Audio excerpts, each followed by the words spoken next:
Es en el bien común. Con Gladys Rodríguez. Éxitos 99.9. Y para no perder tiempo, de una vez saludo, ya lo presenté hace unos minutos, el profesor Lucas de Auria. Justamente se ha especializado en todos estos temas de migración y es referencia para analizar pues situaciones como la que se presentan y desde hace ya cierto tiempo en lugares tan peligrosos como la selva del Darién. De acuerdo, y permítame que lea esta información de la página de la Casa Unión Radio, más de 60% de los 109.000 migrantes que atravesaron la peligrosa selva del Darién, frontera natural entre Panamá y Colombia durante el primer trimestre de este año, son venezolanos, seguidos a mucha distancia de ecuatorianos, según informó este domingo el gobierno de Panamá, que entre el 1 y el 31 de marzo han pasado por la selva migrantes irregulares 109.069, según reveló el Ministerio de Seguridad Pública en la red social X, una cifra que supone un récord histórico frente a los 87.390 del mismo periodo del año pasado. Así, en enero pasaron 36.001 migrantes, 37.165 en febrero y 35.903 en marzo, frente a los 24.634 y alrededor de esa cifra respectivamente en 2023. Ahí me detengo para revisar esto justamente con el profesor Lucas. Bienvenido y buenas tardes. Muchísimas gracias, Gladys, por la invitación. Bueno, gracias a usted por estar estos minutos con nosotros y poner mejor en contexto esto, ¿no? Porque lo venimos revisando desde hace cierto tiempo, justamente además a lo que se exponen migrantes. En este caso estamos destacando el hecho de que el 60% corresponde a venezolanos para este 2024, pero en general pues muchos de los que pasan por ahí, incluso haitianos, podemos mencionar también de otras nacionalidades que se arriesgan para llegar hasta, si es posible, Estados Unidos y lograr ese supuesto sueño americano. En este momento, ¿cómo estamos? Y de acuerdo a la información que maneja, ¿cuáles son las causas de esa migración que se expone por el Darién? Bueno, Gladys, pues creo que, en lo que quizás podríamos enfocarnos más que en por qué ocurre la migración, que creo que es una cosa que ustedes han tratado ampliamente en otros programas también, y creo que ya Y que no ha lo variado. conocemos mucho. Pues lo que más bien sucede es que pues hemos visto un incremento bastante considerable de la migración por el Darién, en gran parte porque, al menos este es mi análisis del asunto, ¿no? Yo creo que en gran parte porque la población de Venezuela, sobre todo la población joven menor de 25 y de 26 años, ha notado que aparentemente lo que nosotros en las ciencias políticas llamamos el democratic backsliding, el retroceso democrático, parece estarse acrecentando y poniéndose más intenso en los últimos meses en Venezuela, sobre todo por el hecho de que, pues, aparentemente si ocurren otras elecciones, Nicolás Maduro podría volver a ganar, porque, pues, María Corina Machado fue eh, oficialmente descalificada de las elecciones hace unos meses y su sucesora, Joris, tampoco podrá participar en Participar las por ahora, elecciones, de ¿no? modo Porque que todavía sigue la líder opositora pues pidiendo, entre otras, paciencia, calma, siguen Sí, esos puntos de negociación, en fin, hay que ver de aquí a allá. Pero lo que explica, pues ese sí, marco político electoral también incide en que algunos contemplen también esa salida forzada, nada fácil para sí, un venezolano que además no está acostumbrado desde siempre. Es inédito en nuestra historia esto de sí, emigrar del país, pero ya se ha vuelto costumbre, bueno, ya es una práctica correcto. incluso multitudinaria desde hace cierto tiempo. Ahora bien, Sí, eh, ha habido supuestamente coordinación entre Colombia, Panamá. Estados Unidos ha insistido también con México en ver cómo logran de manera mancomunada justamente atender este drama. Este drama que sabemos, bueno, está dentro de un marco de crisis humanitaria inclusive y además expone a muchos, en este caso venezolanos, pero a otros también, que por ejemplo pasan por esa selva donde hay literalmente depredadores humanos. ¿Y sí. hasta qué punto los gobiernos han podido avanzar en crear un corredor que proteja a esa migración, como bien explicas, que pareciera pues ser indetenible por múltiples razones, incluyendo la que mencionas? ¿Hasta qué punto se puede organizar esto mejor, de acuerdo a lo que maneja además como especialista, con maestría y todo? Pues para ser muy franco, realmente, sobre todo el gobierno de Colombia ha hecho muy poco. Esta es una de las críticas que se le ha hecho con muchísima frecuencia al gobierno de Gustavo Petro recientemente, en gran parte porque desde las dos presidencias anteriores, la de Santos y la de Duque, en Colombia se había logrado establecer un sistema que de alguna manera más o menos lograba acoger a los migrantes venezolanos que venían.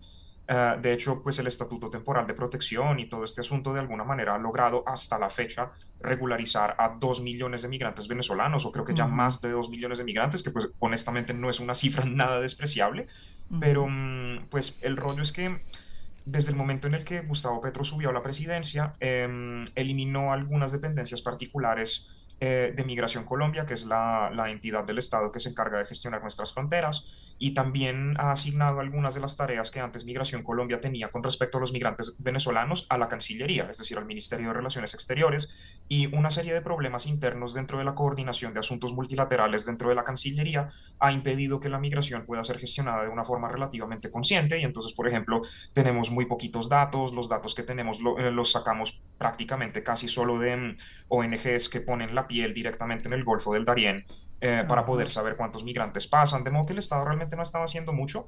Y de hecho es bastante bien sabido aquí que la integración de los migrantes venezolanos en términos civiles, es decir, como que el estatuto funcione, que se les dé su carnet para que estén regularizados aquí, para que puedan tener acceso a un trabajo formal y todo el asunto, pues se ha prácticamente estancado.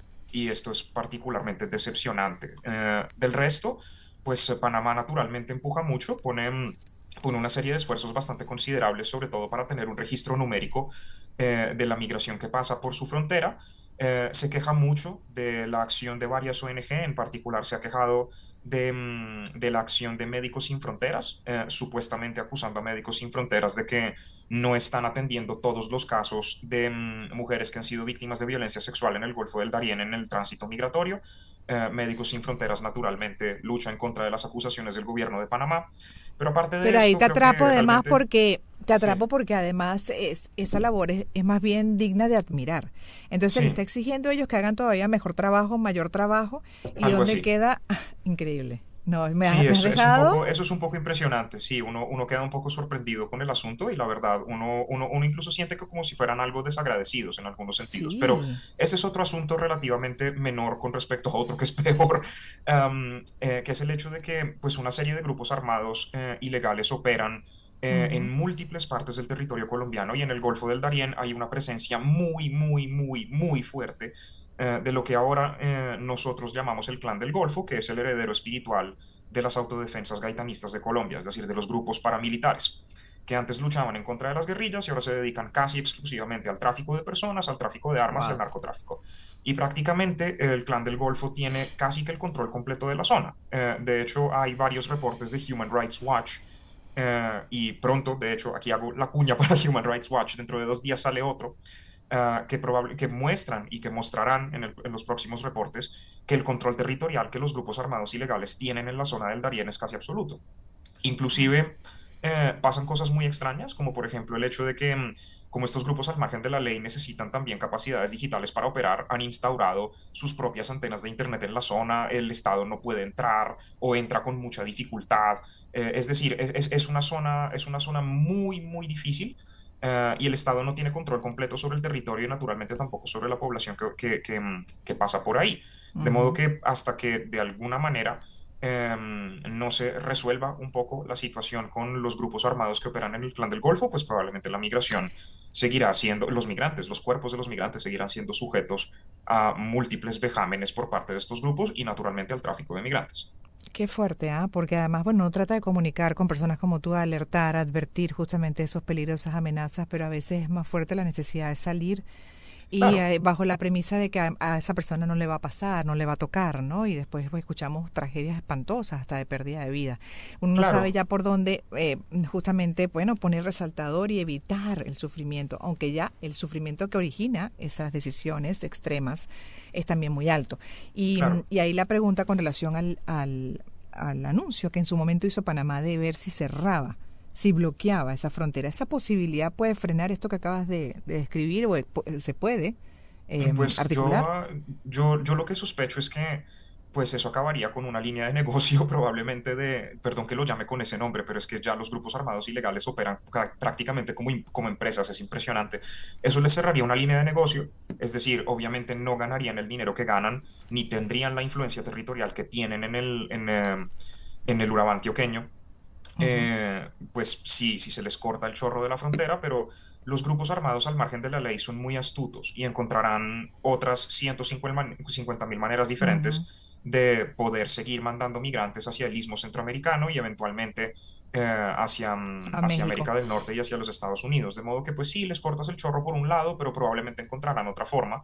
Tendrán maneras, por ejemplo, Sí. de hacer botes hechizos como los dinghy boats que se utilizan en el Mediterráneo para poder llevar a los migrantes a través del océano sin que sean detectados por las fuerzas de la Marina de los varios Mm, estados que tienen mar territorial ahí y cosas por el estilo. De modo que, en el fondo, cerrar la frontera al contrario, hace que el problema sea peor, porque identificar migrantes en tierra es relativamente más fácil, a pesar de que pues, en un bosque húmedo como el que está ahí, pues es terrible, pero es relativamente más sencillo en medio de todo que hacerlo en el mar.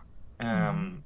Sí, Además de no, que es un... necesitas menos recursos y pues de alguna manera, esto suena muy tonto, pero la tierra está mapeada, el Ujú. océano no tanto. Sí, Entonces, qué complejo. la Qué cosa complejo. Y sería ahí probablemente también, más...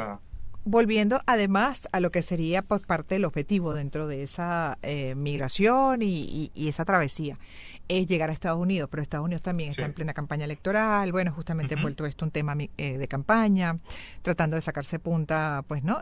Ambos partidos a ver cómo debilita el otro en función de lo que no se ha hecho, pero que tampoco se avanza justamente en el Congreso porque está dentro de un marco de campaña electoral y a nadie le conviene que se solucione.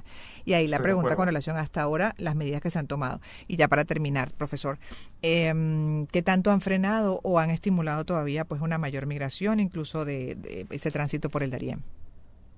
Mm, ¿Qué tanto han estimulado quiénes? Perdóname, En Gladys. Estados Unidos, en Ah, la gestión de Biden, ¿qué tanto ha, porque además los republicanos lo acusan de, ¿no? Supuestamente más bien acelerar, acentuar esa entrada por frontera con México. Entonces, ¿hasta qué punto eso es así, es cierto o no? bueno, yo Em, no lo con, encuentro tan cierto, ya mm, entendí mejor el asunto, perdóname. Sí, a ver, no creo que como que haya mucha evidencia empírica, material, para poder decir que el gobierno de Biden ha incentivado la migración desde América Latina y desde el Caribe, porque muchas veces realmente la migración, es decir, cuando los republicanos dicen que el gobierno de Biden ha incentivado la migración, lo que en el fondo están haciendo es hacer el llamado a una teoría muy antigua de la migración, que es como del 1850, que era la teoría de los pulling factors o de los pull factors, es decir, del hecho de que existen unos factores que te jalan para que tú vengas a un sitio.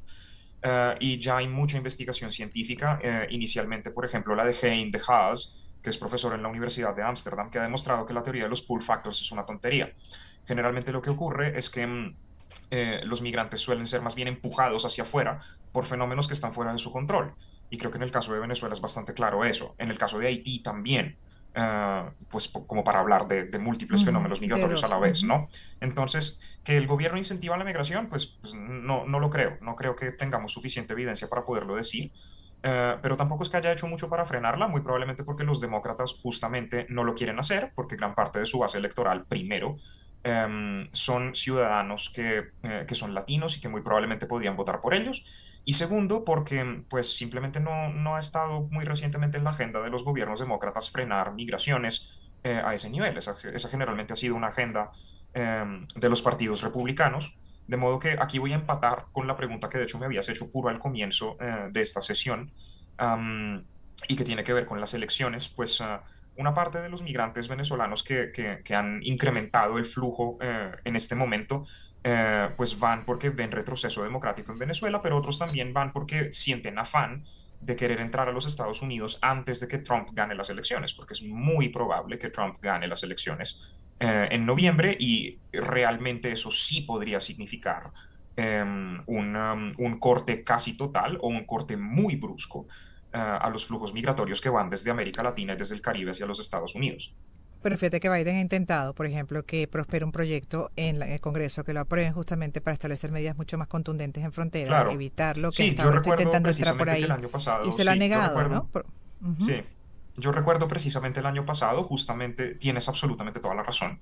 El gobierno de Biden ha tomado algunas medidas para poder frenar la migración y esto naturalmente, esta también es una interpretación mía, ¿no? Esto no naturalmente, no necesariamente corresponde a una voluntad demócrata de querer cortar los flujos migratorios, porque como te digo, eso generalmente no suele estar en su agenda y generalmente no suele hacer parte de su retórica política, sino que muy probablemente corresponde a una serie de necesidades que el gobierno demócrata tiene con el Congreso. Si no hacen hasta algún punto lo que los republicanos quieren que hagan, les pueden poner el bastón entre las ruedas para otras iniciativas legislativas. Mm, Y eso en particular el año pasado, por ejemplo, a mi juicio correspondía con la necesidad que Biden tenía de hacerse aprobar el presupuesto general de la nación.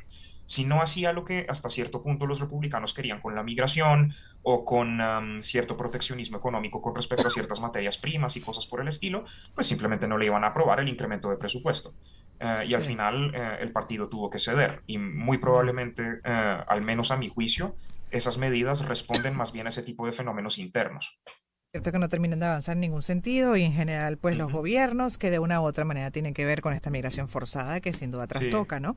La estabilidad de los países, por supuesto, y cuyo origen además debería mover, además porque estamos hablando, como bien dices, de valores fundamentales de vida, ciudadanos democráticos. Gracias por haber estado con nosotros, profesor. El profesor Lucas de Auria es profesor asistente de Relaciones Internacionales en la Universidad de La Salle, en Colombia, con maestría en Teoría de las Relaciones Internacionales por la London School of Economics and Political Science. Sus áreas de investigación incluyen los estudios críticos de seguridad, las políticas migratorias y del asilo y las teorías contemporáneas de las relaciones internacionales. Gracias por habernos dedicado estos minutos y para compartir la información y el punto de vista sobre este drama.